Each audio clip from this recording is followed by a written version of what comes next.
नमस्कार प्यारे विद्यार्थियों, मैं बनवालाल स्वागत करता हूं आपका अपने YouTube चैनल मैथ्स स्टडी पर। यदि आप चैनल पर पहली बार है तो चैनल को सब्सक्राइब करें और बेल आइकन को जरूर दबाएं ताकि आप सबसे पहले वीडियो देख पाए। देखो, आज से हम कक्षा 9 है उसकी जो गणित बुक है उसकी प्रिपरेशन करेंगे। इतने दिनों तक हम यहाँ पर केवल 10th क्लास की जो बोर्ड क्लास की जो मैथ थी उसकी हम तैयारी कर रहे थे, लेकिन कुछ 9th क्लास के बच्चों का कमेंट आया कि सर आप 9th क्लास की भी जो मैथ की बुक है उसकी भी आप तैयारी हमें करवाइए। तो आज से एक नई सीरीज़ शुरू कर रहा हूं। तो जो भी 10th क्लास के बच्चे, उनके छोटे भाई बहन हैं जो 9th क्लास में पढ़ते हैं, तो उनको ये वीडियो आप ज़रूर शेयर करेंगे, ये आपका दायित्व बनता है। और 9th क्लास के जो बच्चे देख रहे हैं वो भी अपने क्लासमेट के जो बच्चे, अपनी जो सेव पार्टी जो है उनको आप बताएंगे कि आप मैथ्स स्टडी ऐप पर आप जो गणित की बुक है उसकी प्रिपरेशन शुरू कर दें। और अन्य जो बुक्स है वो आप यूट्यूब से या आपके आस पास कोई टीचर है तो वहाँ से आप इसकी तैयारी करते रहिए। सभी विषय आप खुशी खुशी के साथ पढ़ते रहिए। स्कूलें कब लगेगी कब नहीं लगेगी ये स्कूल मतलब गवर्नमेंट का काम है, हमारा काम है, स्टूडेंट का काम है पढ़ना। तो आप पढ़ते रहिए और अपने घर पर रहिए। जो समय चल रहा है उसको हम सब जानते हैं, कैसा चल रहा है, कैसे गवर्नमेंट के साथ चल रहा है, कैसे हमारे साथ चल रहा है, जो भी है वो सभी के साथ हो रहा है। तो वो जो नेगेटिव थॉट्स है उसको छोड़ते जाओ, पॉजिटिव थॉट्स के साथ आप पेन कॉपी किताब लेकर तैयार हो जाइए। आज से हम रोज़ कक्षा 9 की जो गणित है उसका हम यहाँ पर हल करेंगे। तो आप मेरे साथ बने रहिए, आपके सपोर्ट की आवश्यकता है, आपका रिस्पॉन्स आना चाहिए, उसके हिसाब से हम आगे इस कड़ी को जारी रखेंगे। ठीक है, तो देखो आपका जो पहला चैप्टर है वो है संख्या पद्धति। वेरी वेरी वेरी इंपॉर्टेंट है, मैथ का सबसे इंपॉर्टेंट, बहुत इंपॉर्टेंट है। और ये संख्या पद्धति जो सभी क्लासें हैं, कक्षा 6, 7, 8, 9 आगे सभी के लिए है। तो संख्या पद्धति है, इसके बारे में हम चर्चा करेंगे। आज हम कुछ बेसिक चीज़ें पढ़ेंगे, कल से हमारा जो चैप्टर उसको हम शुरू करेंगे।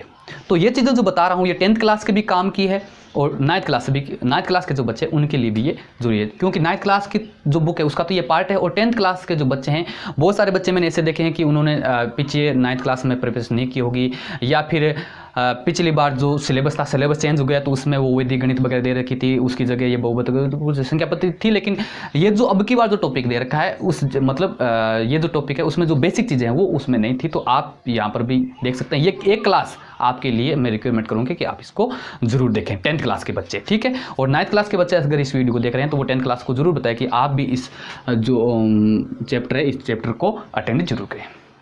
संख्या पद्धति, इसमें देखो क्या करेंगे कि जो गणित है उसमें जो संख्या होती है, संख्याएं, क्योंकि गणित सब्जेक्ट का मूल जो ढांचा है वो कहाँ से शुरू होता है, संख्याओं से शुरू होता है। ठीक है, और अंक जो है हमारे 0 से लेकर 9 तक अंक है, इन्हीं से वो जो बहुत सारी संख्या वगैरह बनी है। तो इन्हीं संख्याओं को हम मतलब यहाँ पर पढ़ेंगे, इस पर चर्चा करेंगे। तो संख्या क्या है, कितनी प्रकार की होती है, अलग अलग प्रकार संख्या, अनंत संख्याएं हैं मैथ के अंदर, गणित के अंदर अनंत संख्या हैं। तो उन संख्याओं को क्या किया है, 2 भागों में बांट दिया गया है। कितने भागों में, 2 भागों में। पहला है वास्तविक संख्याएं, जिन संख्याओं के बारे में हम यहाँ पर पढ़ेंगे, वास्तविक संख्याएं। और दूसरा पार्ट है काल्पनिक संख्याएं, काल्पनिक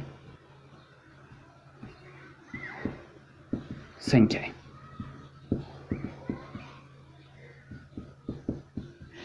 रियल नंबर्स और इमेजिन नंबर्स। वास्तविक संख्या, देखो काल्पनिक संख्या और वास्तविक संख्या हम इसको नहीं पढ़ेंगे, हम किसको पढ़ेंगे, वास्तविक संख्या को। और वास्तविक संख्याओं को फिर 2 भागों में बांटा गया है, परिमेय संख्याएं, परिमेय संख्याएं और अपरिमेय संख्याएं, अपरिमेय संख्या क्या होती है, कैसे होती है, उसके बारे में हम आगे चर्चा करेंगे। परिमेय क्या होती है, अपरिमेय क्या होती है।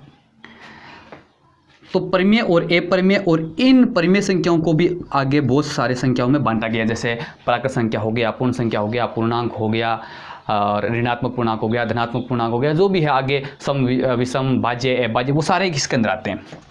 ठीक है, बाकी जो जितने भी अलग अलग भाग है आपने पढ़ा है, प्राकृत संख्या, पूर्ण संख्या, पूर्णांक संख्याएं, सम संख्याएं, विषम संख्याएं, भाज्य, अभाज्य, सहभाज्य, वो सारी की सारी अपरिमेय संख्या में आ जाती है।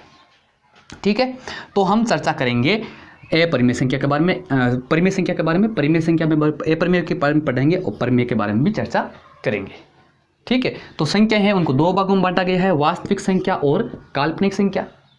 वास्तविक संख्या को फिर 2 भागों में बांटा गया है, परिमेय संख्या और अपरिमेय संख्या। रियल नंबर जो है वो दो पार्ट में डिवाइड है, एक तो वास्तविक यानी रेशनल नंबर परिमेय संख्या और एक अपरिमेय संख्या। तो देखो फिर हम जो आगे और प्रकार आ रहे हैं उनके बारे में चर्चा कर लेते हैं। देखो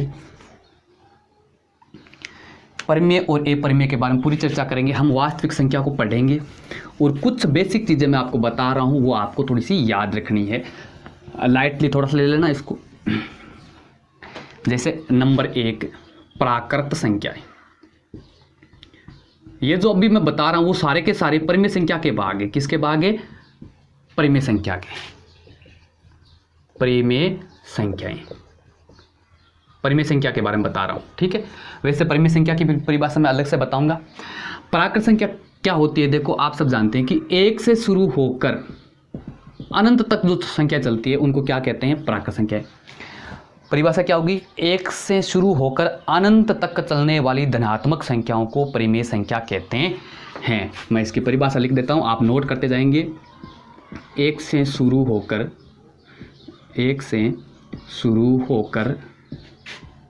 अनंत तक चलने वाली प्राकृत संख्याओं को अनंत तक चलने वाली धनात्मक संख्याओं को, प्राकृत संख्या की हम परिभाषा लिख रहे हैं, चलने वाली धनात्मक संख्याओं को प्राकृत संख्या कहते हैं। प्राकृत संख्याएं कहते हैं और इसके समूह को n से लिखते हैं, कैपिटल N से, नेचुरल नंबर, ठीक है। क्या लिखा मैंने कि 1 से शुरू होकर अनंत तक चलने वाली धनात्मक संख्या, तो ऋणात्मक भी होती है जैसे 1, 0, -1, -2 ऐसे, लेकिन यहाँ पर क्या लिखा है? चलने वाली धनात्मक संख्या है, तो 1, 2, 3, 4, 5, 6, 7 आगे अनंत तक चलती रहती है, तो इन संख्याओं को क्या कहेंगे? हम प्राकृत संख्या कहेंगे, ठीक है। नंबर 2 पूर्ण संख्याएं। ये बेसिक चीज़ें बता रहा हूँ मैं आपको। पूर्ण संख्याएं, पूर्ण संख्या क्या होती है कि जो प्राकृत संख्या का जो समूह है, प्राकृत संख्या का जो समुच्चय, अगर इसमें मैं 0 शामिल कर दूं तो जो नया समूह बनेगा वो पूर्ण संख्याओं का होगा। बस डेफिनेशन में क्या चेंज हो जाएगा? 0 से शुरू होकर, ध्यान रखेंगे प्राकृत संख्या कहाँ से शुरू होती है? 1 से। 0 से शुरू होकर अनंत तक चलने वाली धनात्मक संख्याओं को पूर्ण संख्याएं कहते हैं। कहाँ से शुरू होती है? पूर्ण संख्या का जो समूह है वो कहाँ से शुरू होता है? 0 से। 0, 1, 2, 3 आगे ऐसे ऐसे अनंत तक चलता है। तो ये जो समूह है, इससे आगे का जो समूह है, देखो इससे आगे का जो समूह है वो किसका है? प्राकृत संख्याओं का है। तो इसका मतलब क्या हुआ कि प्राकृत संख्याओं का जो समूह है वो किस में शामिल है? पूर्ण संख्याओं में शामिल है। तो जो संख्या पूर्ण संख्या होगी तो उसके आगे 1 से 0 को छोड़कर जितनी भी है वो सारी सारी क्या हो गई? प्राकृत संख्या। इसको यूं बोल सकते हैं कि जितनी भी प्राकृत संख्या हैं वो सारी की सारी क्या होगी? पूर्ण संख्या भी होगी, ठीक है। उसके बाद में आती है पूर्ण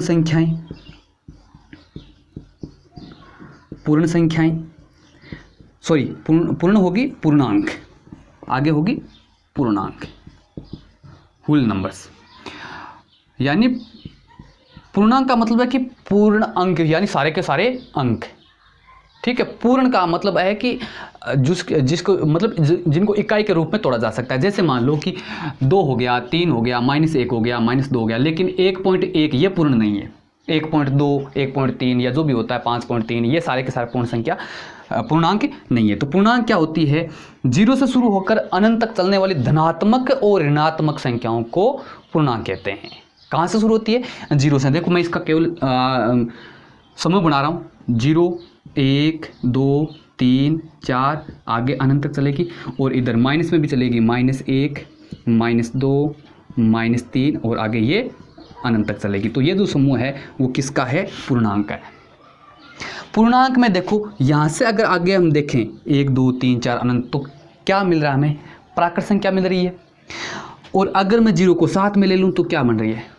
पूर्ण संख्या बन रही है। तो इसका मतलब कि जो भी पूर्णांक होगा वो पूर्ण संख्या भी होगा और प्राकृत संख्या भी होगा। जो भी पूर्णांक हो जो आपका पूर्ण और प्राकृत होगा वो क्या होगा? पूर्णांक भी होगा। जैसे मैं कह दूं कि 3 क्या है? 3 प्राकृत संख्या है, 3 पूर्ण संख्या भी है और 3 पूर्णांक भी है। ठीक है, तो जो संख्या प्राकृत संख्या होगी वो पूर्ण संख्या भी होगी, जो संख्या पूर्ण संख्या होगी वो आपकी पूर्णांक भी होगी। इसमें 0 शामिल नहीं होगा। ठीक है, और जो पूर्ण होगी वो पूर्णांक भी होगी, जो पूर्ण होगी वो पूर्णांक भी होगी, क्योंकि पूर्ण का जितना भी जो समूह है वो सारा का सारा किस में है? पूर्णांक में पड़ा है। 0 से लेके अनंत तक और 0 से लेके अनंत तक। जो प्राकृत संख्या होगी वो पूर्णांक भी होगी, क्योंकि प्राकृत संख्याओं का जो पूरा समूह है वो कहाँ है? पूर्णांक में पड़ा है।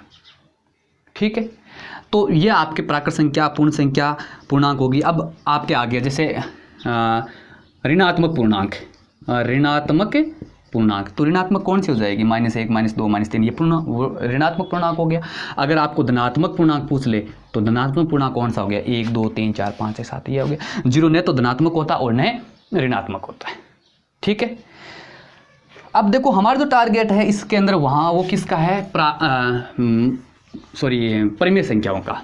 तो परिमेय संख्या के बारे में चर्चा कर लेते हैं। सबसे इम्पोर्टेंट है परिमेय संख्या क्या होती है और इसकी डेफिनेशन क्या होती है, इस पर ध्यान देंगे आप। फिर आगे हम अपरिमेय संख्या भी पढ़ेंगे। परिमेय संख्या, उसके बाद में अपरिमेय संख्या। परिमेय संख्या देखो,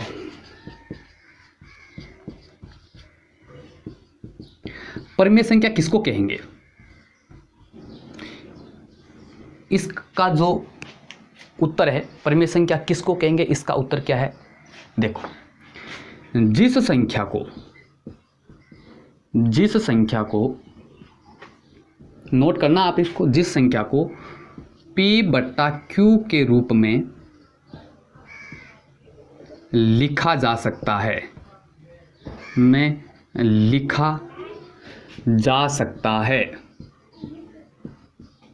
जहां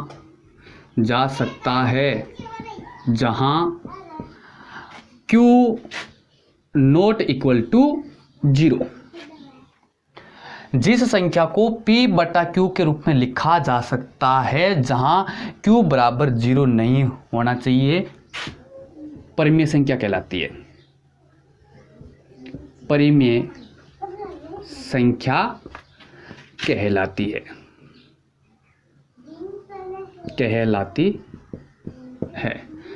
जिस संख्या को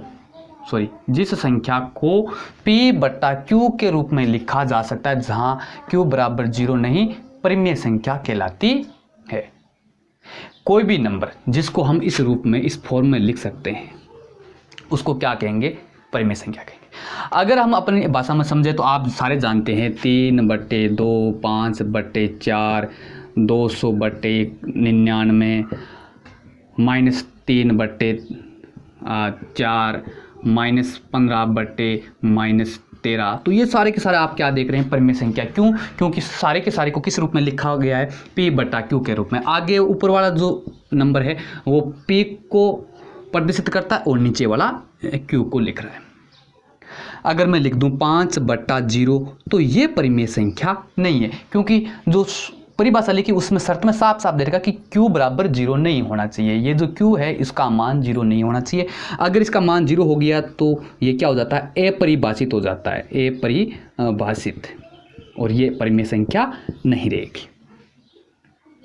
ठीक है, तो जिस संख्या को P/Q के रूप में लिखा जा सकता है उन सभी को क्या कहेंगे? हम परिमेय संख्या कहेंगे। ठीक है, अब देखो मैं एक आपसे क्वेश्चन करता हूं और आप कमेंट में बताएंगे। मैं आपसे एक क्वेश्चन करता हूं, वो कमेंट में बताएंगे। इसका आंसर मैं आपको कल वाली क्लास में बताऊंगा, आगे वाली क्लास में बताऊंगा। आप मुझे कमेंट जरूर करेंगे। प्रश्न आपका ये है, मैं देखो पूरा आप भी समझाऊंगा आपको, परिमेय संख्या और समझाऊंगा। आपका जो प्रश्न है वो ये है कि क्या, क्वेश्चन लिख लो, आप नोट कर लो कि क्या जीरो परिमेय संख्या है? क्या 0 परिमेय संख्या है? कारण बताओ, कारण बताओ। 9th क्लास के बच्चे इसका जवाब देंगे। क्या 0 परिमेय संख्या है? कारण बताओ। है तो भी कारण बताना है क्यों है, और नहीं है तो भी कारण बताना है क्यों नहीं है। ठीक है, तो ये आपका क्वेश्चन है। आगे देखो कि जितनी भी मैं आपको बता दूं, अभी संख्या मैंने आपको बताई प्राकृत संख्या, जो प्राकृत संख्या होगी, जो पूर्ण संख्या होगी, जो पूर्ण संख्या होगी और जो पूर्णांक होगी, वो सारे के सारे क्या होते हैं? परिमेय संख्या होते हैं। माइंड को थोड़ा सा घुमाएंगे। मैंने आपसे एक क्वेश्चन किया है और अब मैं आपको समझा रहा हूं कि प्राकृत संख्या, पूर्ण संख्या, पूर्णांक सारे के सारे क्या होते हैं? परिमेय होते हैं। सभी क्या होते हैं? परिमेय होते हैं। समझ गई बात? आपको समझ आ गई? अब देखो, जैसे मान लो 5 है, एक प्राकृत संख्या है, एक पूर्ण संख्या भी है, एक पूर्णांक भी है। क्या ये परिमेय संख्या है? जी हाँ, ये परिमेय संख्या है। ये परिमेय संख्या है क्योंकि हम 5 को क्या लिख सकते हैं? 5/1 लिख सकते हैं। तो यहाँ पर ये P को प्रदर्शित करेगा, ये Q को प्रदर्शित करेगा। तो जितने भी प्राकृत, पूर्ण और पूर्णांक है वो सारे के सारे क्या है? प्राकृत संख्याएं हैं।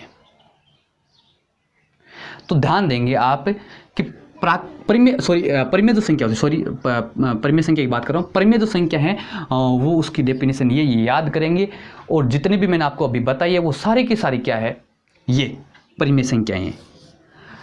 अपना जो अध्याय है संख्या पद्धति, उसके अंदर हम अपरिमेय संख्या की भी बात करेंगे कि अपरिमेय संख्या कौन कौन सी होती है।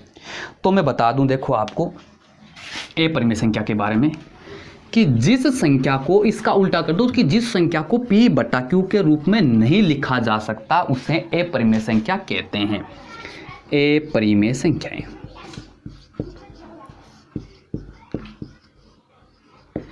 अपरिमेय संख्या क्या? जिस संख्या को P/Q के रूप में नहीं लिखा जा सकता, नहीं लिखा जा सकता है, अपरिमेय संख्याएं अपरिमेय संख्या कहलाती है। जिस संख्या को P/Q के रूप में नहीं लिखा जा सकता है उसको क्या कहते हैं? अपरिमेय संख्या कहते हैं। जैसे मैं आपको बता देता हूँ, √2, √3, √5 और √7 और पाई। ठीक है, और 0 पॉइंट, जैसे 0.2, 0, 2, 0, 0, 2, 0, 0, 0, 2, 0, 0, 0, 0। तो ये जो संख्याएं हैं ये सारी की सारी क्या कहलाती है? अपरिमेय संख्या, क्योंकि हम इसको P/Q के रूप में नहीं लिख सकते हैं। यहाँ पर मैंने जितनी भी संख्या लिखी है उनको हम P/Q के रूप में ले सकते हैं। अब एक प्रश्न उठता है कि सर पाई को तो हम सब जानते हैं कि 22/7 होता है। पाई का मान हम पढ़ते आए, पाई का मान कितना होता है? 22/7 होता है। लेकिन पाई का मान 22/7 आप नोट करेंगे, एग्जैक्ट मान नहीं है ये, इसका लगभग मान होता है। क्या होता है? लगभग मान होता है। एग्जैक्ट मान पाई का मान 22/7 नहीं होता है। समझ गए? तो ये आपकी अपरिमेय संख्याएं हैं। और परिमेय संख्या को बारे में बता दिया जिसको P/Q के रूप में लिखा जा सकता है। ठीक है, तो आज हमने केवल संख्याओं के बारे में मैंने आपको थोड़ा सा इन्फॉर्म किया कि संख्याएं किस प्रकार, कौन सी कैसी होती है, तो इसके बारे में परिभाषाएं वगैरह वगैरह मैंने आपको बता दिए। ठीक है, कल हमारा चैप्टर शुरू करेंगे जिसके अंदर हम परिमेय संख्या के बारे में पढ़ेंगे और अपरिमेय संख्याओं को संख्या रेखा पर प्रदर्शित करेंगे। 8th क्लास में आपने संख्या रेखा के बारे में पढ़ा होगा, पीछे भी 5वीं कक्षा में भी आपने संख्या रेखा के बारे में पढ़ा होगा। ठीक है, तो हम क्या करेंगे कि संख्या रेखा पर इन अपरिमेय संख्याओं को किस प्रकार दर्शाएंगे, क्योंकि संख्या जितनी भी संख्या उन सभी को हम संख्या रेखा पर दर्शा सकते हैं। तो अपरिमेय संख्या को कैसे दर्शाएंगे? जैसे परिमेय संख्या होती है उसको तो मान लो कि जैसे मान लो 5 हो गया तो संख्या रेखा बनाते बीच में 0 हो गया, 1, 2, 3, 4, 5.1 है तो भी लिख देंगे। लेकिन ये बात ध्यान रखेंगे कि जो संख्या रेखा होती है उस पर परिमेय और अपरिमेय सभी संख्याएं होती है। परिमेय और अपरिमेय सभी संख्याएं होती है और प्रत्येक संख्या का अपना एक अद्वितीय स्थान होता है। जैसे मान लो कि √2 एक अपरिमेय संख्या है, तो इस संख्या रेखा पर √2 का स्थान जरूर होगा और वो अद्वितीय होगा। अद्वितीय का मतलब उस बिंदु पर केवल √2 ही होगा और कुछ नहीं होगा। तो संख्या रेखा पर प्रत्येक संख्या का अपना अपना अद्वितीय स्थान होता है और संख्या रेखा का जो बिंदु होता है उस बिंदु की अपनी अद्वितीय संख्या होती है। जैसे यहां पर कोई बिंदु है, उस बिंदु की संख्या मान लो 5 है, तो उस बिंदु की 5 ही होगी। अगर उस बिंदु को थोड़ा सा भी खिसक गया तो संख्या चेंज हो सकती है, लेकिन इस बिंदु के लिए एक 5 क्या अद्वितीय संख्या है, उस बिंदु पर दूसरी संख्या नहीं आ सकती। 5 क्या है उसके लिए अद्वितीय। ठीक है, तो ये मैंने आपको संख्या पद्धति इसकी शुरुआत में मैंने कुछ भूमिका के रूप में आपको कुछ बताया है और कल हम हमारी जो 1.1 जो प्रश्नमाला है उसको हम हल करेंगे। ठीक है, तो अगर आपको ये सीरीज अच्छी लगी है तो आप अपने दोस्तों के साथ जरूर बताएंगे और मिलते हैं पर आगे वाली क्लास में। तब तक के लिए जय हिंद, जय भारत।